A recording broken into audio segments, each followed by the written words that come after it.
It is 5 after the hour, so I'm going to go ahead and get started. My name is Sunny Wismer. I work with Brightwork Sustainability, and I'm here today to support SEAM orientation alongside the SEAM founder, Rainey Shane. Rainey, I'd love it if you could introduce yourself, and we can go ahead and get started. Hello, everyone, and thanks for joining. I'm Rainey Shane, and I am the CEO of SEAM, which is a nonprofit that I started while I was at JLL. I was formerly the project and development manager at JLL, and I founded the Adaptive Reuse Division at JLL about 7 or 8 years ago. And then about 2.5 years ago, created this social sustainability practice throughout North America for JLL while I was developing this nonprofit. And in April, I left JLL to work for SEAM full time because now SEAM has gotten to a point where it needed me, my full attention. And I felt like JLL would probably survive without me, but SEAM would not. So I am full time now and anxious to let you all know what we are doing. Exciting. Yeah, we're very excited to have you here today to orient you to SEAM and the certification program. Tagline, of course, being make real estate a force for good. And we're going to talk a little bit more about what that is and what that means. Specifically, there's an issue that I'm sure if you're on this call, you're aware of, which is that our real estate projects have limited outcomes, considering the existing and potential social impacts that the projects have. I'm sure we can all think of a time where we worked on a project or know of a project in our own community where there was an impact to the community that wasn't what was intended. And so this is a certification that thinks about those impacts as well as the impacts of stakeholders that might not be in those communities, but are nonetheless impacted by those projects. We also have a lot of really wonderful companies that are looking at ways to improve their corporate social responsibility and S and ESG activities. And so they want a way to measure and understand what good next steps are and how to continue to improve that and be a good steward of their community and stakeholders, both near and far. A lot of these companies have real estate assets or purchase or invest in assets. And so that becomes an increasingly important opportunity for them to grow their positive impact as companies. And finally, and we'll get into this a little later, the existing frameworks we have don't encompass all the stakeholders in real estate projects. Specifically, some of these folks. Yeah, Rainey. Yeah, these are some pictures of the last rescue that I did in Nepal. I'm a rescue operator for some organizations that directly rescue children out of sex trafficking and forced labor situations. And when we make decisions here about the materials that we're sourcing for our projects, they have far reaching effects. And we sometimes forget about that connection because the supply chain can be very long. But we want to make sure that as we are creating a real estate project, not only are we looking at the possible impacts for the community around the project, the building occupants, but really taking a holistic and comprehensive look at who are the impacted parties from the activities of our real estate project and what are the riskiest materials that we could source and how can we start to look at more responsible and ethical sourcing so that we're preventing these types of effects. And I do have a nonprofit that rescues children, and I would like for SEAM to put my other nonprofit out of business. That would be amazing. Goal. I'm here for it. Reasons to act now. There are many. There are many of the people and young people that are stuck, as Rainey alluded to, in situations that they don't want to be in. But there's also some really important statistics to think about in creating the business case and in presenting the ROI for the certification. And so a couple at a glance are really thinking about the companies that say they have a social value strategy in place, but ones that are actually doing something. Those numbers are considerably smaller. And I do want to jump in and say we all know there is a return on sustainability and return on social sustainability, but it's really hard to quantify. And there's tons and tons of research about the intangible benefits of social sustainability in addition to sustainability. The SEAM website has a really cool tool that we created called Return on Social Sustainability Investment Calculator. And it allows a company to go through and put in some of the metrics from their business, how many customers they have, and those types of things, and be able to understand what is the return that they're getting on their investment, which is a cool tool that's free. Anyone can go and use it on the website. So to that point, SEAM certification addresses all of these impacts and more. It's the first social equity certification for real estate and beyond, and it's third-party verified. That's an important part of the standard that I think helps us be accountable to making sure that we're actually achieving the goals that we set out to achieve. And Sunny, for some reason, my screen is not showing the full slide. Oh, I don't know if it's because I've got the Zoom menu that pops up, let but me back out and go back in here. it doesn't allow me to see the page numbers. How's this? Is this better? Yeah, I can see the full slide. I can't see the page numbers, so you may just have to tell me. No worries. Me to talk. I can prompt you. That's Okay. fine. But I would say, Rainey, anything you have to add is great as well. Exceeding expectations, as Rainey was alluding to, has benefits. There's a number of different studies that we like to reference in addition to the calculator available on the website, specifically looking at brand loyalty, differentiation.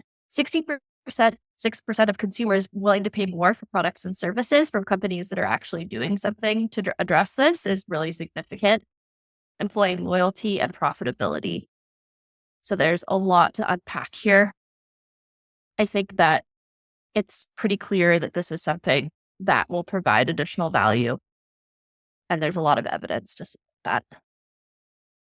Rainey, you want to share a bit about how SEAM works? Yeah. So when we set out to create this, we realized, coming from the development and representing occupiers and developers, we knew there is a very real issue of certification fatigue. And we almost didn't do a certification, but we knew that social is really hard anyway. So we wanted to try to create a framework that was at least familiar to people that have gone through LEED and WELL and FitWell and some of the other certifications.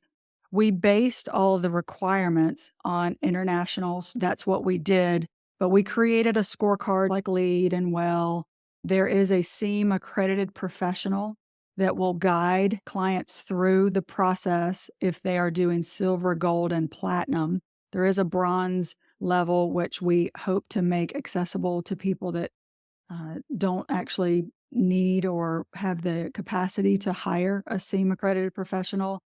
And then we created a certification process that, again, is third-party verified, like LEED. We actually use the same third-party verifier as those certifications. And where we could stick to the familiar processes of LEED and WELL, we did. And we only deviated from that where it made more sense because of the social science nature of our certification. Yeah, so a lot of this will start to look very familiar for those of you who work in building certifications. Specifically, there are a couple popular resources that SEAM plays very well with, and those are the JUST label from the International Living Future Institute and the toolkit from the Design for Freedom Foundation. So these are tools that you may be more familiar with that you can also use to help achieve the SEAM certification.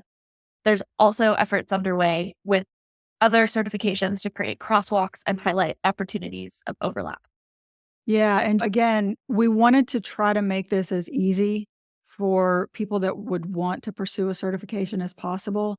And so where we can align with other efforts and other certifications so that we're talking the same language, we're measuring the same indicators, where we can align there to make it easier for those seeking more than one certification, that's what we try to do. And so Design for Freedom Toolkit is a great tool if you're looking at your supply chain. So when we created our activities regarding the supply chain, we pointed to a lot of those tools and said, look, if you're doing this process, we have pre-approved this and we will accept that as proof that you've completed the activities in the right way for SEAM certification. We have verbal agreement from ILFI to do an alignment with JUST 3.0. Again, aligning those. We're doing crosswalks now with LEED. We've done an alignment document with IWBI on the well equity rating. We've got a verbal from ActiveScore that we'll do a reciprocal crosswalk there. So wherever we can align and make it an easier process, a more streamlined process for certification pursuers, that's our goal. There's any others that you all are finding useful toward this work, let us know. It's exciting the amount of opportunity to collaborate in this space. But SEAM is also significantly different than some of these other certification and some important ways. And Rainey, I'll let you take it away and share a little bit about this incredible certification. Yeah. So because we are a social certification, and again, based on social science, which tends to look more at qualitative information versus quantitative on the physical science side of the house, we really wanted to make sure that everything you're doing, the efforts that you're putting in, are leading to the kind of impact and the outcomes that we really want. We don't want to do box checking exercises. We've got enough of those. How do we really create impact? And we based the design of every activity in SEAM on a logic model. And this is a logic model. It's one of the greatest things I've ever run across. It allows you to look at the impact you want to end up with. And then you can reverse engineer all the way back to your inputs. You can start anywhere on this logic model and kind of work in either direction.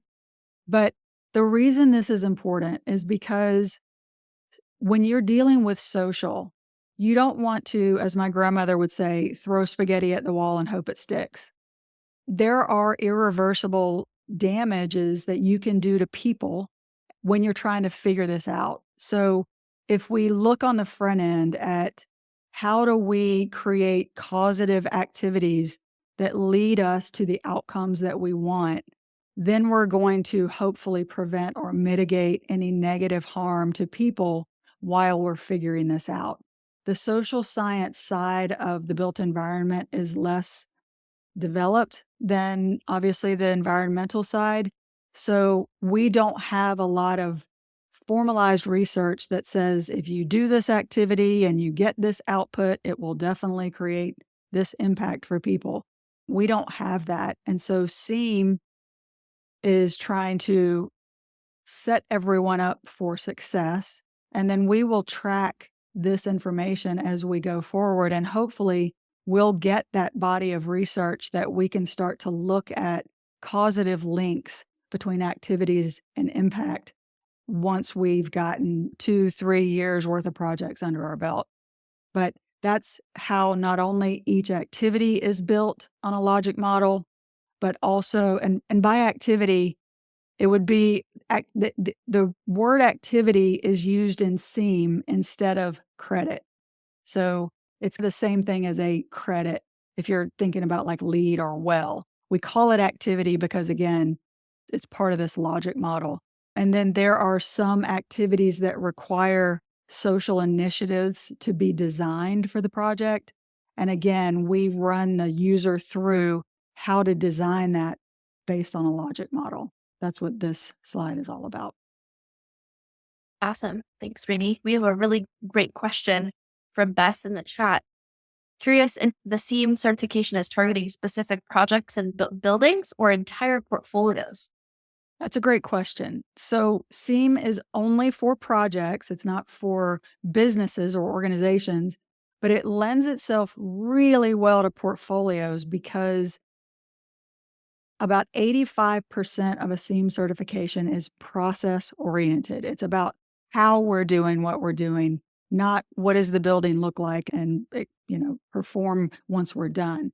So once you do a SEAM certification the first time, you're going to have all kinds of policies, processes in place that you won't have to do on the next one. So this is really great for portfolios. because there's a large body of information that you can take to the next one. And now you're doing probably 10 to 20% specifically for the new building or the new project. And so we will eventually have portfolio pricing. We haven't had a pilot project that has done or wanted to do a portfolio, but that is in the works. Yeah, I think that's very exciting. And Beth, if you or others have an idea of a client who might be curious about that, would be very interesting to explore. To that point, there are really three specific ways that SEAM is different. One is in the international standards it considers and includes and complies with, listed below. And then there's a couple other pieces, specifically how comprehensive and holistic it is in considering stakeholders as we've gone over. And then finally, the measurement of impact, the way that SEAM looks at the impacts through activities is critically different than other certifications. I'm going to share a little bit more about that now. Yeah, this again is really the difference, not necessarily with the way they design their certifications, but it's the difference between physical science and social science. And physical science is measuring things, and social science measures people, which is more difficult. So when you start to try to look at equity from a physical science filter, it gets pretty prescriptive. And so you start to prescribe who we're trying to address with the certification. SEAM is very different. We have a very comprehensive approach, and we do some work on the front end to make sure that we understand who are all of the stakeholders that are affected. The other way is that because social initiatives are incredibly difficult, even community engagement, the way you do community engagement correctly is quite difficult. So we broke those processes down into steps. And then for each step, we gave guidance and requirements for that step to make sure that as you're doing your work, you're doing it correctly. So it's got this roadmap design for what are the step-by-step ways we do an impact assessment, for example. We only focus on projects. We don't certify organizations. So one of the things we learned when we did the well equity rating alignment with the SEAM certification is that a lot of their credits were focused on the organization as a whole. And when we did our pilot projects, we learned very quickly that some of the policies and processes that we were wanting to put into place, the project team didn't have the ability to put those in place for the organization. We did some pilot projects and we realized very early on that project team did not have the ability to change policies on certain things. So they were project-wide policies. We align our certification level to impact goals, social impact goals, versus aligning to how many points you can get. We also designed it so that we do not offset human harm, because you cannot offset human harm. People are not carbon credits. As we design the requirements for each activity, they are progressive, and you have to move through mitigating or preventing negative impact before you can get additional points for having done or created things that create positive impact. The other thing is we look at measuring qualitative versus looking specifically to quantitative. And then we also focus more on leading indicators. Again, if you're looking at a lagging indicator and you get to the end of your project and you measure something and you're like, well, we didn't hit that one like we thought we would, but it's too late to change it. But in the future, we'll figure that out. SEAM starts to look at leading indicators because leading indicators allow you time to make changes before you get to the end and realize that you missed your mark. So those are some specifics on how the certification is designed differently. And then we focus on 4 themes of social sustainability. We break those 4 themes down into 8 concepts. And then each concept has specific objectives that we're trying to achieve. And then the activities in the objectives basically lay out a roadmap for how do we actually achieve this objective. And so we look at social responsibility, which again is a lot of governance. We look at social impact, social accountability, protecting human rights across your supply chain and your project, and then social justice. And how do we start to weave social justice into our project? This is a better slide for how do we actually break it down. These are the 8 concepts, and then the bullet points are the 21 objectives.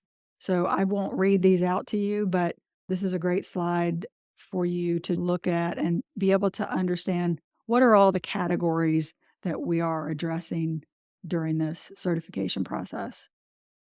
So to explore an example, Rini, you might then have activities under each of these concepts, and the result from those activities might be different depending on your project. Is that true? Can you say that? Can you say that again? So if you were working on, let's say you're tackling the concept social equity and justice, number 5, on 2 different projects, and you pursued the activities and completed all activities for that concept, would your outcomes might be a little different Oh depending yeah, on the absolutely. project? Absolutely. If you look at even twins, and I know this for sure, my mom is an identical twin, right? Very different human beings. So no two human beings are going to be the same. No project is going to be the same. And so we look at a baseline for every project. And then that's one of the ways that we measure impact is where did you start? And at the end of the project, with all of the efforts that you made during the certification, where did you end up? And that's how we start to look at the impact. We also pull in context indicators. So you don't get points on context indicators, but it allows us to create an impact report at the end along with your scorecard so that you can see how you're doing not only within that project over time, but you can also look at how to compare projects in different areas. And it allows you more information to design strategies to be better the next time. And we are looking at a couple certification levels. As Rainey shared earlier, SEAM AP is a necessary part of your project team in order to achieve silver, gold, or platinum. But anyone can strive for a bronze level certification. Yeah. And what I would say here is that what's interesting about these certification levels, and I alluded to it before about not being based on points. It is. We do have a scorecard based on points. But the way it's designed is that if you are achieving gold, it means that the majority of the activities that you did pushed past preventing harm and started moving into creating some positive social impact. Even if it's short term, even if it's a small amount of people, you're starting to push past that societal threshold of good enough and move into positive impact. Platinum would be the majority of the activities that you completed were really creating some longer term positive impact or positive impact over larger populations of people. And then silver means most of the majority of your activities prevented or mitigated harm. So you're breaking even at silver. And then bronze says you're making progress towards that societal threshold of good enough, but maybe you haven't reached it quite yet, but you have done better. You look at your baseline versus where you ended on the project and you've made progress towards some of those social targets. So everyone always asks, how much does a SEAM certification cost? And there's a couple of ways that SEAM differs from LEAD or WELL. When you hire a SEAM AP, that consultant is essentially going to do, I would say, 95 to 97% of the work to get a client through this process. You don't have to go hire commissioning agents or materials testing or inspections. Those additional consultants that you have to hire for some of the other certifications, there is If a client does like a wage audit, if they're doing gender and diversity wage gaps or living wage gaps, we do require them to get a third party auditor because we don't want to put any legal liability on the CMAP. But outside of that, the CMAP handles all of the consulting. So while CMAPs are going to be the bulk of the cost of a SEAM certification, it's mainly the only consultant that they're having to hire. The SEAM fees are going to be a little bit less because, again, this is very process based versus building. While we do have a small dollar charge for square footage, I think it's 2 cents per square foot. Mainly, it's looking at what is the certification level you're trying to achieve. If you're going for platinum, you're probably doing way more of the activities on the scorecard and you're doing more of the social initiatives. So there's a lot more for the reviewers to review. So the review fees tend to go up with the higher certification levels. And then you've also got any ethical materials premiums, any architect or contractor premiums, for your hard cost and soft costs. And we don't have a bulk of data to be able to give you averages. So we looked at the same averages that environmental certifications charge for these materials premiums and soft cost premiums. There is a great calculator on our website. There's two. One that will simply look at SEAM fees based on some specifics of your project. And then the other one allows you to estimate what a full project cost would look like for your project. That one requires a bit more input, but it allows you to get a good sense of what are the SEAM fees, what are your SEAM project costs, and then once your project costs, then you plug that into the Rossi calculator to understand what is the return I'm getting on that cost to certify my project. So we did those calculators because that's the bulk of the questions that we get from developers and occupiers, right? They want to know, what's this going to cost me? And then what do I get out of having done this other than good feels and it's the right thing to do? This is obviously they're in it to run a business. So these calculators can help answer some of those questions and address some of those concerns. Yeah, very well said. And now my favorite part, thinking about how you personally can become part of the SEAM community and be ready to support the growth of this exciting certification. So there's a couple different levels of membership, all of which offer really unique and exciting benefits. The first of which would be to become an individual member, at which point you'll have access to a resource library, recognition, and a directory, eligibility to become a CMAP, and a discount on any events, a standing membership.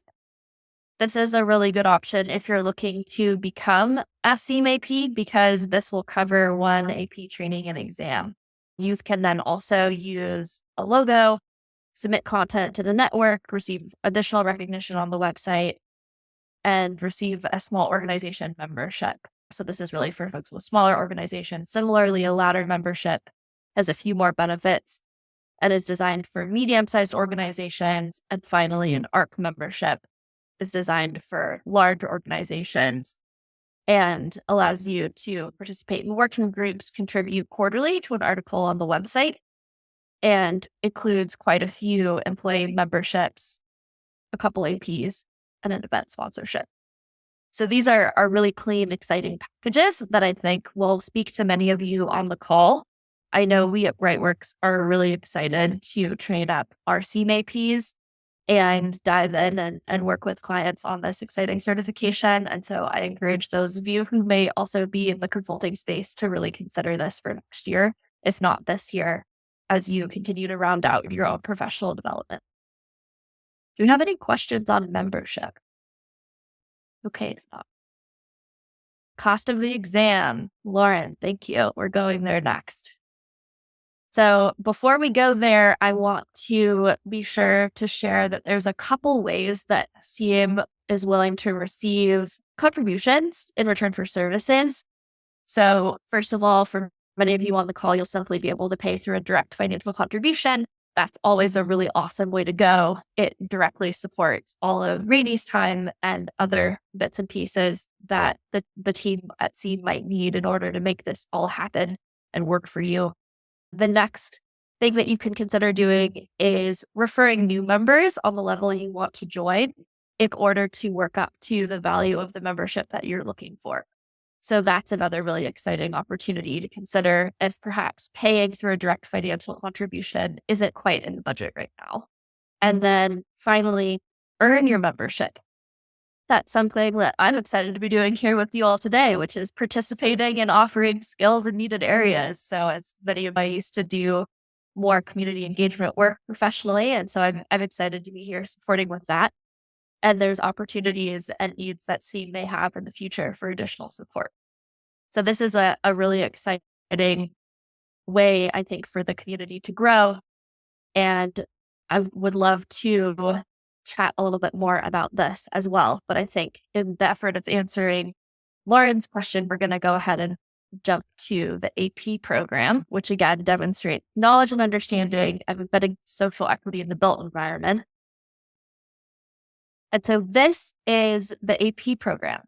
Essentially, we wanted to offer training so that, again, because we wanted to control the content, social is very hard. And our SEAM AP training has 11 total modules. We actually hired an instructional designer that has designed courses for NASA, Stanford, Harvard, all manner of companies, because we wanted to make sure that it was really good, but it was also global. Our instructional design team is actually in Ukraine, which is why our course isn't finished, because every time Russia bombs Ukraine, I lose about 2 weeks because they lose power. And so it's been a little longer. That training will help you prepare for a final exam. It does have a certification exam. We have hired a psychometrician to create that exam process so that it's credible. It is a 90-minute remote proctored exam, like you're probably familiar with being a well AP or some of the others. People are going through it pretty quickly. It is all video based. We didn't want to have people having to read a lot of material. You can read, especially some of the transcripts are flow along the side of some of the modules, but we wanted it to be more video based so that you can really go through it quickly. And then to be a SEAM AP, we do require that you are a SEAM member, and an individual membership is $69 per year. So that would be a cost. The training is a one-time cost of $129, and that helps us cover the costs of the instructional design and the LMS platform that we're offering the training. And then the certification exam is $389 one-time fee. I think we do allow one retake for free. And then after that, I think you have to pay the fee again. But that's once you're a SEAM AP, you don't have to take the exam again. It is good for 2 years. There is continuing education that you would have to keep up in order to keep your credential active for those 2 years. Or if you get business membership, Rainey, it sounds like that's all included, depending That's on right. what membership you get. Yeah, for sure. So if it's a corporate membership, there are individual members, like there are certain number of individual members that you get with a corporate membership, certain number of SEAM AP slots, which would include the training and the certification exam. We will, when you do the 129 one time, we are going to continue adding trainings to this platform. And you will have lifetime access to it once you do the one time. So we will continue to add new trainings, more in-depth information, documents, templates, all of that you'll have lifetime access to that. Good deal. Awesome. Any other questions on the AP program or the membership opportunity? Okay, we can come back, but we're going to go into one of my favorite parts of this conversation, which is thinking about some of the case studies and some of the project work that's actually being done.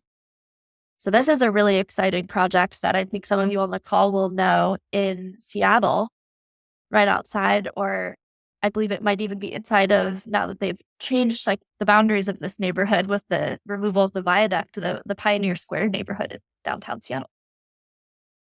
Yeah. So before I jump into this, I do want to answer a question that came through. The training is now live. We are uploading modules as they are finished. I think we uploaded module 6 and 7 this week. So essentially, we would have modules 8 and 9 to be created. And then module 10 is a practice exam. So you can get into the training and start going through it right now. It is live.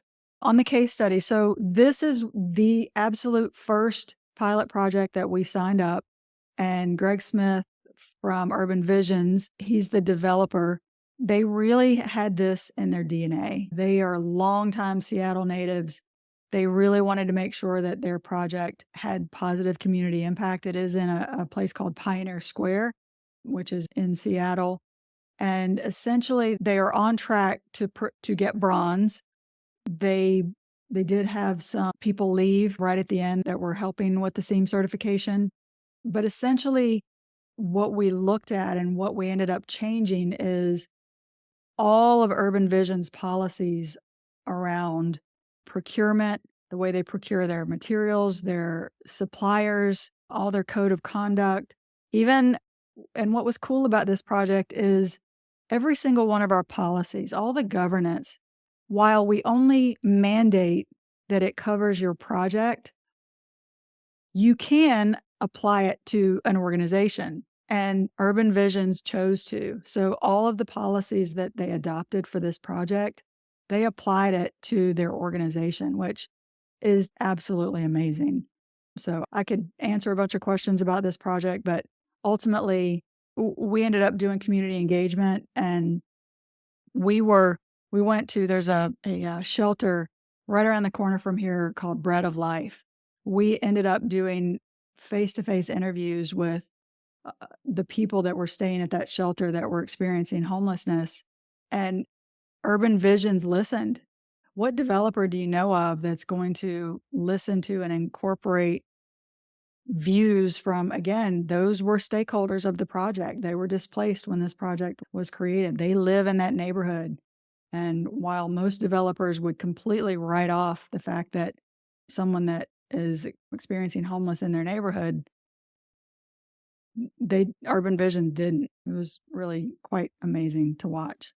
This one, I did take the logo off the building because, again, I signed an NDA. I'm not allowed to publicly say that we did this one, but we looked at 3 different projects for a global technology company. One was in Atlanta. This is their Atlantic Yards project. One was in Toronto, and the other one was in Washington, D.C. And they wanted to understand the efforts that they had put into it. They progressed. Atlantic Yards was the most they've ever tried to incorporate social into a project. And so we did an audit, and we looked at all of these 3 projects through the lens of what would you have scored had you been doing a SEAM certification? And then we looked at, with the efforts that you put in, if you had been guided by a SEAM AP, what would we think the estimated score be? And we essentially validated their hypothesis that they did more in Atlantic Yards. And so the audits proved that. And it gave them an action and a roadmap for certifying these projects on an operations and maintenance SEAM certification going forward. And then this is Interface's headquarters. We did a feasibility study for their headquarters and they wanted to understand the gap between where they were now And they're obviously Interface is an incredibly sustainable company, but they hadn't done as much and didn't understand the social side of the landscape. And so they wanted to understand what their gap was. And after we did this feasibility study, we decided that we wanted to do the SEAM certification on one of their manufacturing locations in Georgia versus this headquarters, because we felt like they would get more bang for the buck because they're a manufacturer, and we could really help guide and put some processes in place around their supply chain, which I think is going to be pretty great. They're in the process of kicking off that project. I think it should start either Q4 of this year or Q1 of next year, because it has some construction in it and the construction's been delayed. That's really interesting, Brady, because this case study is different from the other two in that it's a feasibility study that was done. Is that something that the SEAM certification can help you do? Yeah, if you're a SEAM AP, typically you always do a feasibility on the front end, right? And so we basically said, look, let's do a feasibility study separate before you do your SEAM certification to understand what are the efforts going to be to do this, and is this the right location to do? And so essentially we broke apart the feasibility and the project management of the certification into two separate pieces, which worked out great in this case. Awesome.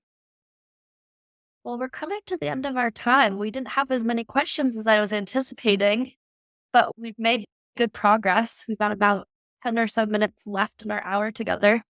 I want to be sure to open the floor for any other questions, comments, thoughts, curiosities about this exciting new certification. And as I shared with you earlier, there are a couple things that we were puzzling out in terms of how we wanted this to work right before and this presentation in order to create this. So I want to be sure to allow you the opportunity to collaborate with us and offer any feedback as well. Absolutely. We will, once this converts, we can send it out to everyone that had the Eventbrite, and feel free to share it with as many people as you want. Thanks, you guys. This is really exciting to see this happening.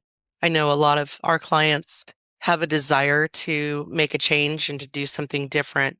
So I feel like this is a really good opportunity to help the clients reach out and help our communities. So thank you so much for doing this. Yeah, my pleasure. Everyone have a great weekend. Doesn't look like we have any more questions. So any final thoughts, Sunny? I don't think so. Just really excited to hopefully see you all sign up to be members and join the AP program. I think this is likely to be the first many calls and collaboration opportunities for this exciting crew. So thank you for joining today. Is there any way to get any more information on these case studies and some of the things that you actually implemented for helping me understand a little bit better what things were actually done within the community? Sure. Yeah, absolutely. We haven't written up like a full case study on any of these outside of just the slide. I probably should do that, but I'm happy to speak directly to you. If you want to reach out to me, I'm happy to walk you through it and directly answer any specific questions that you have. Okay, great. Thank you. Yeah, you got it. And were all of these case studies just for offices or headquarters? Is it all office assets? That asset class? They were all office. We do have pilot projects starting now. One that is a school, one that's a multifamily. Well, it's an office conversion to multifamily, but multifamily construction. We do a lot of office operations and maintenance because it's an easy entry into SEAM certification. But SEAM applies to every kind of project that you can imagine. So anything that you can construct or manage or operate or occupy, SEAM certification addresses it. And why do you say office is the easiest to enter? Not necessarily office is easy to enter. The operations and maintenance is a bit easier to enter because you're not, when you have a ground up construction or a large construction project, it just obviously takes a lot longer. So if you're looking at an existing asset, an operations and maintenance can go faster. Sure. and there's less chance that you would do anything in the process that would delay something you've got going on, right? Mhm. Okay. Thank you. Yeah. Awesome. Thank you all so much. Talk soon. Thank you. You're welcome. All right. Have a great weekend, everyone. Take care.